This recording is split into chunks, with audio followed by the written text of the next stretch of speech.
Hello, and welcome back to Alice Talks Football, and welcome back to a shorter afternoon live show where we update on all the latest Manchester United news that is coming in this afternoon. We've got updates on Lenny Euro and Rasmus Højlund's fitness. We've got updates on exciting plans for the academy. We obviously have signed two new superstars for the academy in Obi Martin and Lassalle. That was both confirmed last night and early hours of the morning.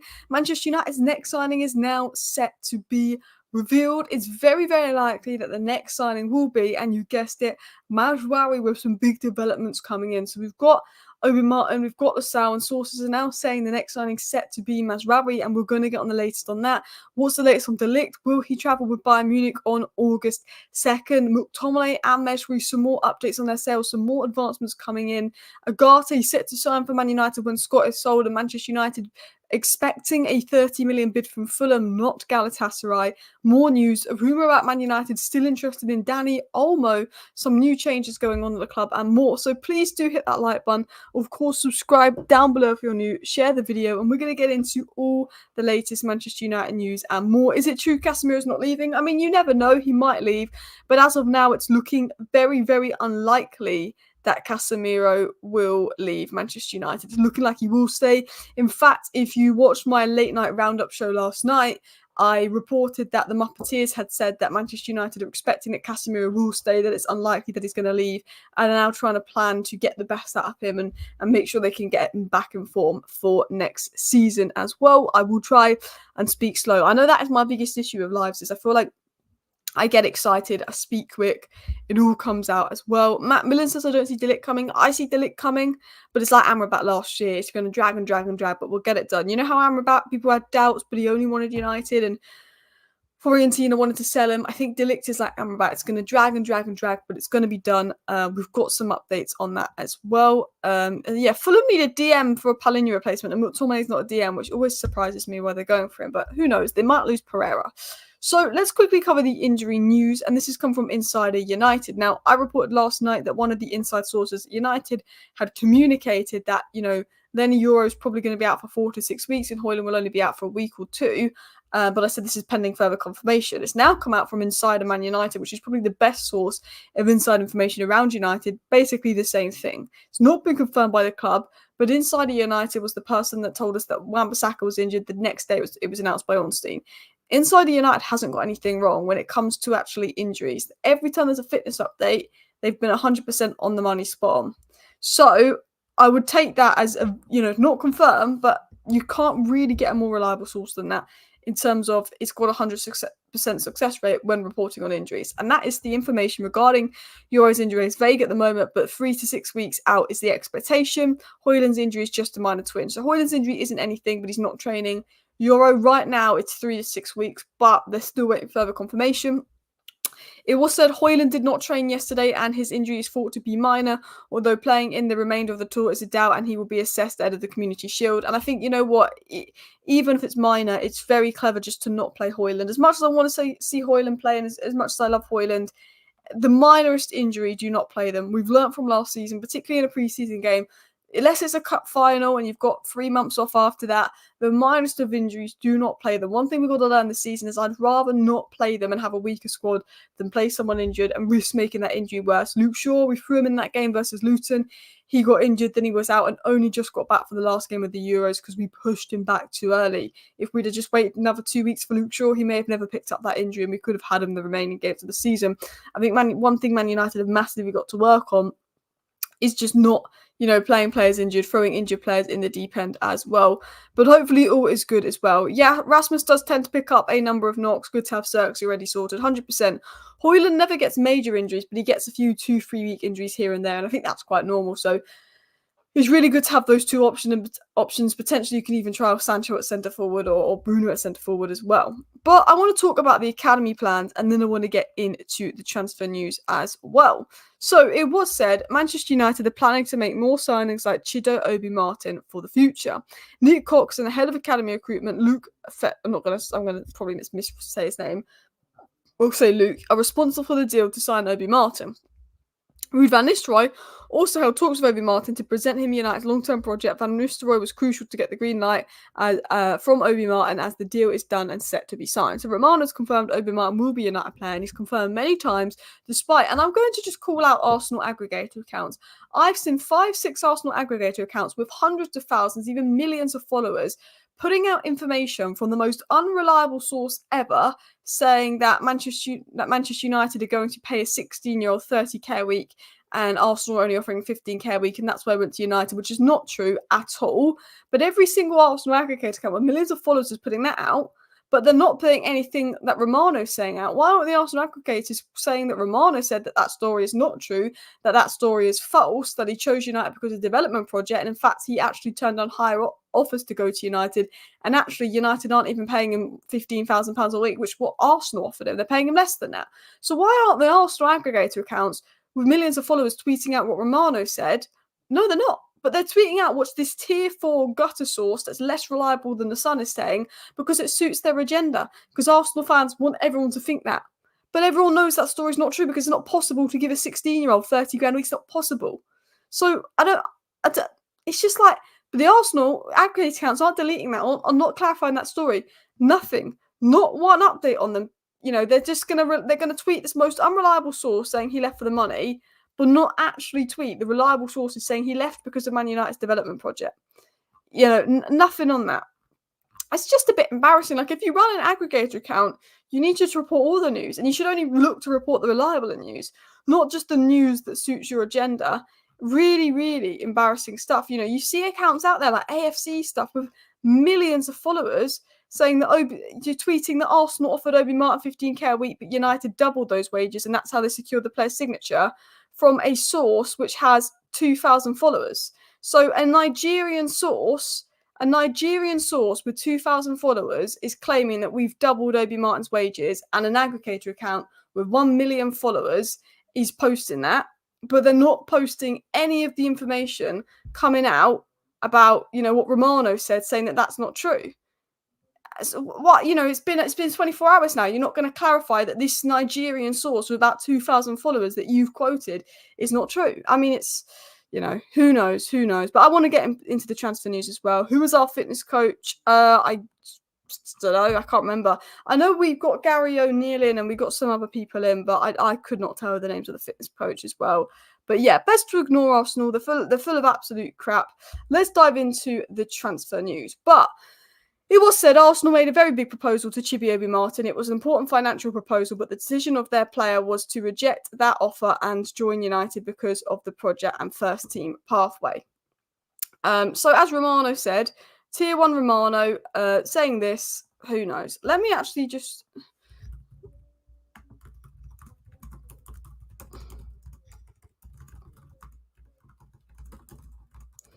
Oh, no, just checking that. So obviously it was said by Fabrizio Romano here, back into the news, people, don't worry.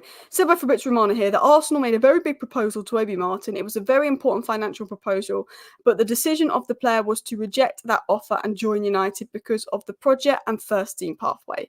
Not about the wages, but no, Arsenal aren't tweeting that. Arsenal aren't saying anything. Absolutely embarrassing behaviour from them. You know, aggregator accounts with millions of followers. Why are you tweeting something with someone with, like, you know, less than 10,000 followers, a Nigerian account less than 10,000 followers? You're tweeting what they say, but you're not tweeting what Romano says about the deal, anything to suit your agenda, and spreading misinformation as an aggregator account with, you know, millions of followers on a 16-year-old, so he's getting stick. It's kind of embarrassing behaviour. Absolutely.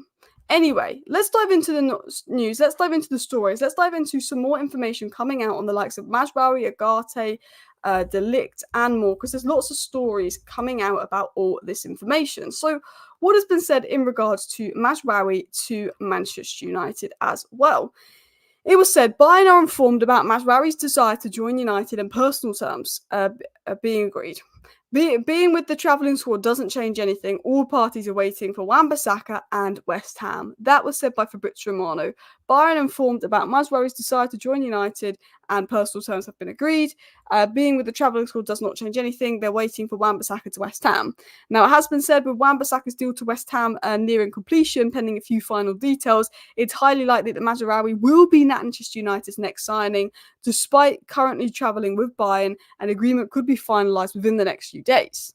We also know from the Muppeteers that the closest transfer to happening right now is Wan Bissaka out and Mazraoui in, and that Mazraoui's told Bayern he wants to leave after agreeing a 5-year deal at Manchester United. So there's increasing possibilities that Mazraoui will be the next signing at United as well. We got a João Neves, here we go to PSG. Have we got a João Neves, here we go to PSG? Let me have a look on that as well. But yeah, this is what I wanted to show you. This is what Arsenal fans are tweeting out. Oh, like what? Editor ANS, Nigeria's #1 voice in the transfer market, dual eligible players and stars of the future. Tweeting that, but not Romano. It's crazy, but yeah, absolutely mad. Let me check Fabrizio Romano's Twitter as well. Manchester United Academy lads have a much better prospect of breaking in than most other big clubs. And that's exactly why Obi Martin's come to us. It's nothing to do with wages that they're all making out or anything like that. It's exactly why Obi Martin's joining us, because of the prospects, because of the academy, because of the future. It is done. It's Ugarte time. It's Ugarte. We got the here we going. We've got the here we going. It's a here we go. Let's look at this here. Obviously not to Manchester United, sadly, but João Neves to PSG. Here we go. Deal being signed right now between clubs. €60 million fixed fee and 10 million add-ons. What a deal! £52 million up front. £52 million up front for João Neves and 10 million in add-ons. That's a £59 million deal, including add-ons, with Renato Sanchez to Benfica on loan. If it was Man United, we'd have to pay 100 million. PSG have got a £100 million player for sending Renato Sanchez that they don't want on loan, and then saying, "Yeah, we'll pay you 50 million, and then another 9 million in add-ons." They're paying 51 million and about 8 million in add-ons for João Neves, but Manchester United have to pay about 90 million. Absolutely mad, because I guarantee you, if United had gone in for him, he would have been a lot more expensive. Such a shame, though, because I really like João Neves. I think he could have been like a top 10 midfielder in the world. I think he would have been an absolutely fantastic signing for United. So it's such a shame that we can't get him. But this now means Ugarte, here we go time. This now means Ugarte, here we go time. It now means there's going to be some big advancements on United as well. I mean, 52 million and McTominay on loan. I wish. And McTominay's worth a lot more than Renato Sanchez as well. I mean, literally, João Neves for me is just unbelievable as well. Ugarte should get done ASAP if it's a loan to buy. Exactly. Considering Ugarte is now is expected to be a loan to buy, I think an Ugarte deal could be done absolutely ASAP. One thing Alex mentions is João seemed keen on PSG as well. Can't get everyone, and that is absolutely true. And some players want to go to United. They know Eric Ten Hag can turn it around. Yeah, some players just want to go to United. Some players have their mind focused elsewhere. I do think the Premier League is a better league than PSG, but I guess as a young player, it's probably a safer move to make than going to Manchester United, especially because I do think with Kobbie Mainoo, I don't think he's the ideal partner for Kobbie Mainoo, but I think he's such a good player that you just want to stockpile him. Do you know what I mean? Like, I feel like that's what you want to do. But let's dive into some more news. Let's dive into some more stories. We've obviously got the here we go coming in now, which means Ugarte time is pressing ahead. Now, before we get into the Ugarte news, let's just quickly talk about the latest on Ligt. Matthijs de Ligt has reiterated his desire to join United during Panenka's talks with the club for Mazraoui. Despite other options abroad in recent days, he believes United is the best opportunity for him. De Ligt will not travel with Bayern Munich today. He is set to return on August 2nd. Mazraoui is supposed to accompany the team on their trip. Bayern remain in contact with Manchester United to find an agreement, ideally for both players. So, Man United are in contact with Bayern Munich to try and sign both players. That's been confirmed by Romano and Pletibur today. De Ligt has reiterated his desire to join United. Despite the deal slowing down, he still wants United and he's still turning down other clubs for United because De Ligt is confident that United will press ahead and buy him later in the window. Otherwise, he would be going to other clubs because Bayern don't want him. He's confident that United are going to get him. I'm confident the deal's going to be done. There are still some details to be ironed out, but there's optimism for Wan Bissaka's move to West Ham. Was also news coming in. And it was obviously said earlier today that PSG and Benfica have reached a total agreement, and Romano has now confirmed that as well. So what a deal. £59 million, including the add-on. So that's £52 million plus £7 million. They've got that deal done. What a steal for PSG. What an absolute steal. Alice, do you think United will sign Ugarte on loan or will we buy him? I think it's going to be a loan with an obligation to buy. I think it's going to be a loan with an obligation to buy. Now, obviously, nothing's going to happen until there's sales in midfield. It was said that Celtic are preparing to submit an offer to sign Hannibal Mejbri on a permanent transfer. We know Rangers are interested in him. We know Copenhagen's interested in him, but he wants to stay maybe in Scotland over Denmark. It was said that United have priced McTominay at 40 million, but with sales needed, Fulham believe they can get him for less. It's believed that United will be able to get McTominay for 30 million, and it's believed that Fulham are actually preparing a 30 million bid for McTominay, which Man United will probably accept, and then that all depends on if McTominay wants to go to Fulham or not. Once Man United sell McTominay, they can sign Manuel Ugarte. It has been said by multiple sources that once Manchester United complete the sales in midfield, they will press ahead to sign Manuel Ugarte. Now that PSG have signed João Neves and that is done, PSG will press ahead with selling Ugarte. Manchester United will look to get Ugarte on loan, but obviously if they sell players, they can buy him.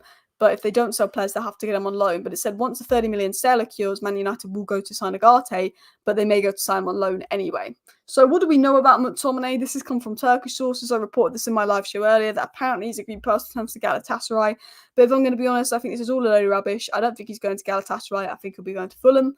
And it was said that Manchester United will have a new talk with PSG after the tour, and that there's a good chance United sign Ugarte, especially when João Neves joins PSG. And João Neves has now joined PSG. It's expected that PSG are going to lower the price, so Manchester United can push ahead and get that Ugarte signing over the line as well. We've got the João Neves, here we go. Ugarte loan obligation to buy, essentially paying next year. And I think the situation is A, we sell McTominay to Fulham in the next week and we buy Ugarte, or B, the deal is a loan with an obligation to buy. I think a loan with an obligation to buy is the most likely case with Ugarte, because I know we want to buy De Ligt, particularly with Euro's injuries. And I think the funds that we get through sales, we probably put on De Ligt and Mazraoui, and then we'll get Ugarte and essentially buy him next season. I think the situation with United is sign Ugarte on loan with an obligation to buy him next season, spend the funds on De Ligt, spend the funds on Mazraoui. Then if any other potential sales happen, you could potentially then bring in Fofana as a second midfield signing, maybe a Pedro Neto as a winger, depending on the deals that United want to do. Guys, we're on 87,271 subscribers. So we're 29 subscribers away from 87.3k. So please do subscribe down below to Alice Talks Football if you're new and want to stay up to date on all the latest Manchester United news, transfer news, takeover news, and more. I go live every single morning, a long live show, normally 45-50 minutes. And then I do a live stream every afternoon where it's a shorter live stream where we just get to the point. We cover the news. We keep it short. We keep it sweet. But we also get you guys involved in the chat as well. Neves probably wasn't the right transfer for United, but he's just such a good player that I just wanted it as well. Let's push for 200 likes, people, as well. We need to get sales done, holding up a number of our agreements coming official. Exactly. We've got an agreement there with De Ligt. We've got an agreement there with Ugarte. We've got an agreement there with Mazraoui. And we've got an agreement there with Branthwaite. And now Branthwaite is down to Everton just being difficult. But we have 4 agreements. We have 4 deals agreed right now. And the thing that's holding it up is sales. Now, Man United are really pushing to sell Mejbri, to sell Eriksen, to sell McTominay. Wan Bissaka is also close to being sold. What I think will be really interesting is to see if Wan Bissaka is going to start. I'm really interested to see if Wan Bissaka is going to start. I'm really interested to see, is Wan Bissaka going to start? Because surely we don't want to risk him doing his hamstring or something and his move to West Ham being off. If I'm Manchester United, I think, you know what, if Wan Bissaka is as close to joining West Ham as being reported, surely we don't start him versus Betis tonight. Surely we don't start him versus Betis tonight. Surely we don't. Oh, I just saw this. I just saw what Goldbridge tweeted. I just think this is an interesting point. He said Cavani got a 3-match ban and a fine for a social media post that was deemed racist. At the times, many United fans felt the Premier League was making an example of United again. Be interesting to happen with Enzo. Now, I know this is a bit off topic, but I've just seen this come up on my Twitter feed. Cavani tweeted something that was like not racist, but could be interpreted the wrong way, but wasn't racist in his culture, and he got a 3-match ban. What Enzo Fernandez did, if you've seen the video, what Enzo Fernandez said, in fact, was 10 times worse than what Cavani did. What Enzo Fernandez had done was 10 times worse than what Cavani had done. Will the Premier League ban Enzo Fernandez? Because Cavani got banned for something that had been mistranslated, or I don't know what it was, but it wasn't offensive, but it was deemed offensive. And people felt that was unfair, but they were doing that to make an example. What Enzo Fernandez has done is 10 times worse than what Cavani's done. Will Enzo Fernandez get a ban, or is it, no, we're only banning you if you're a United player? I'm just thinking that is interesting to see. I think that's an interesting point that's been raised. Alice, what's an acceptable price for McTominay? 1 year left on his contract, £30 million.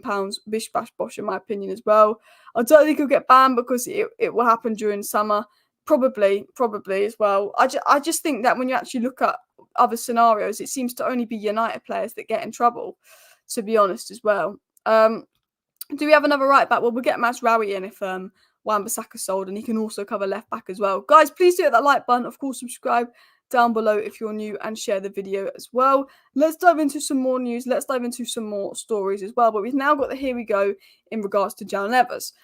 So there were some updates coming in on Dani Olmo via Ben Jacobs and Give Me Sport. The Manchester United is still heavily interested in Dani Olmo. A deal is seen as unlikely, but if large amounts of sales occur, Manchester United making a move has not been ruled out. Now, I like Dani Olmo, and I would like to see Dani Olmo in a Manchester United shirt. I cannot deny the fact that I rate Dani Olmo highly. I think Dani Olmo is a very good, very talented player, but I think the fact that he plays more as a number 10, I think the fact that he plays more centrally says to me that I don't think he's really a priority. He's great. He had a fantastic Euros. He was unbelievable. But we've got Bruno Fernandes. If Bruno Fernandes was leaving Manchester United, Dani Olmo would make a lot of sense. If Bruno was leaving Manchester United, and I don't think that Bruno will leave Manchester United, Dani Olmo makes a lot of sense. But the fact that Bruno is not leaving Manchester United says to me, well, what's the point in spending large amounts on Dani Olmo because he's not a winger? Yes, he can play on the wing, but I think if we're going to get anyone in the attacking sense, it's probably someone that can play on the wing, if I'm going to be honest. It's probably someone that can play on the wing. I think like a Pedro Neto, but he can't stay fit. That is my honest opinion on everything as well. Guys, please do hit that like button. Let's go for 400 likes by the end of the stream. And of course, subscribe down below if you're new. We're on 87,275 subscribers. We're 25 subscribers away from 87.3k. So please do subscribe if you're new. People saying Bruno slows United down. I'm telling you that. Bruno can be frustrating, but we're a better team when Bruno plays, in my opinion as well. Ugarte, here we go when McTominay gets sold, if we are to believe everyone. Well, I believe that's true. I believe once McTominay's sold, we will sign a midfielder. I believe if Lindelof goes, we get Ligt. If Mazraoui goes, that is Wan Bissaka, here we go, because all the agreements are there. Once McTominay goes, I think it's Ugarte. In fact, I think we can get Ugarte with McTominay staying, because I think we can maybe get Ugarte on loan with an obligation to buy. I like Olmo, but we have plenty of cover at central attacking midfield. Bruno, Mount, even Xerxes and Ahmad if needed. And you're absolutely right, Alex. As much as I like Olmo, we've already got the cover there. It's not like a deal that we necessarily have to do. We've got the cover there. We've got the people there. A few of the Argentina squad being called up for racist behaviour during Copa America, yeah. And the Premier League probably won't act on any of them, but they'll act on Cavani as well. I'd argue the opposite. Sometimes Bruno's a bit quicker and Rash needs to be a bit more patient at times, and I get that. Bruno can slow down play because he gives the ball away when we're moving fast, but he's quick and he's rash and he can be frustrating in that sense. But we're a better team with Bruno Fernandes. Look, Bruno frustrates me at times. Sometimes he overdoes it. Sometimes he overhits it. But doesn't, like, we are miles a better team with Bruno Fernandes on the side. He puts us up a level. He elevates us. I think he's so disrespected as a player as well. Let's dive into some more stories. Let's dive into some more news. It's been said that Eric Ten Hag has been told to forget about challenging for the Premier League title this season by Sir Jim Ratcliffe, and that Manchester United also received about 500k in training compensation for Sholatiri. So we've got a week and a half of Casemiro's wages for Sholatiri. We basically got a week and a half of Casemiro's wages for Donny van de Beek. Practically, in real money terms, not football money, we've basically sold a player and got a meal deal for it.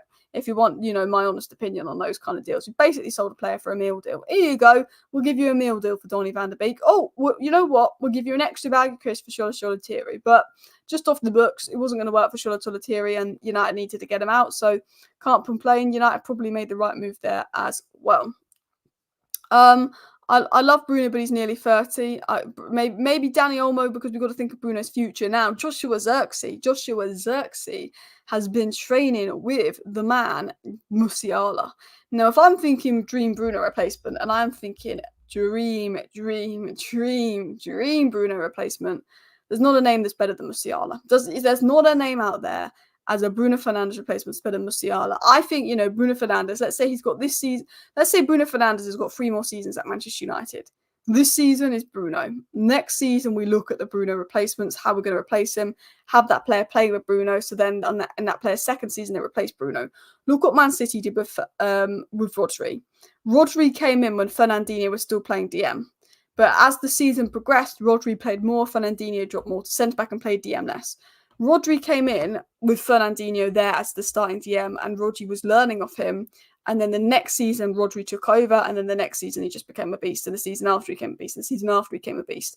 I think when it comes to replacing Bruno Fernandes, we need to take a page out of Manchester City's book when it came to replacing Fernandinho and bringing in Rodri. I think, Musiala is a brilliant special talent. Dani Olmo's brilliant. Florian Wirtz is out there as well. We need to look at that and think, okay, what's going to be the best pick of options that United have as well. Bruno just needs more rotation. He was immense when he came back from injury end of last season. Exactly. The minute he had some rest, he was immense. Bruno's a phenomenal player, but I think he gets worn down. I think we need to rest him more. I do think Mason Mount can comfortably play in the 10 role. And I think, we've seen in pre-season, if Mason Mount can get back to fitness and get ready, Mason Mount as the 10, Maino as the 8, Ugarte as the 6 if you need to rest Bruno. I don't think it's going to be a bad midfield at all. I think it can work really well. I think that, Bruno will start 95% of games, but I think if Bruno is feeling it a bit, or if it's a bit of an unimportant game, you know what, Mason Mount could play as the 10. Bruno, you have the day off, you rest, you get back, because I think we ran Bruno to the ground, and in minutes he has a little bit of period off, he comes back Mr. Unstoppable. He comes back absolutely brilliant, Mr. Unstoppable as well. I think Musiala is a better player than Wirtz, in my opinion. Mount, still only in mid-20s, could be an eventual successor, exactly. I think he's 5 years younger than Bruno. I believe he's 25, Mason Mount? Am I wrong? He's 25, so he's only recently turned 25. So yeah, Mason Mount is still a very young player as well. Amad can play 10. Amad said in press that he can play 10, said he can play anywhere across the front four. He's a right winger, but he's best in the half spaces where he comes more central. So he'd be really good as a sort of wide number 10. He's a very good in the half space. Amad Diallo has all the attributes to play as a number 10. He likes to particularly drift to the right hand side. And I think when he came on versus Liverpool, he played as a 10 for a bit, and then obviously he played as a right winger, and Anthony went to left back. But yeah, Amad Diallo has all the capabilities to be a 10 as well. Just hope this is Amad's year. He needs a proper run of matches. I generally think a fully fit in form Amad makes the team better. He's a starter on the right wing. I generally think Rashford has done the most for United out of any winger in the squad. Rashford scored 30 goals. Rashford got a 45 goal contribution season for Manchester United. We know what Rashford's capable of. Garnacho was our best winger last season, but if we're talking raw ability, technical ability, ceiling, you don't get much higher than Amad.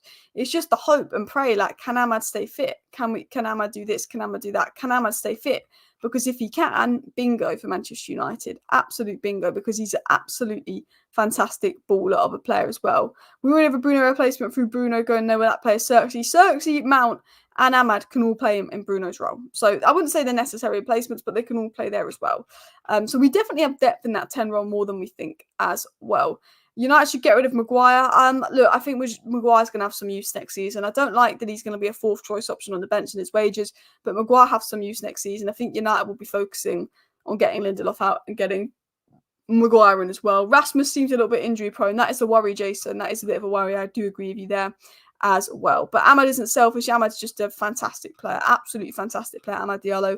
I strongly believe it's going to be his year. I think he's an absolute baller as well.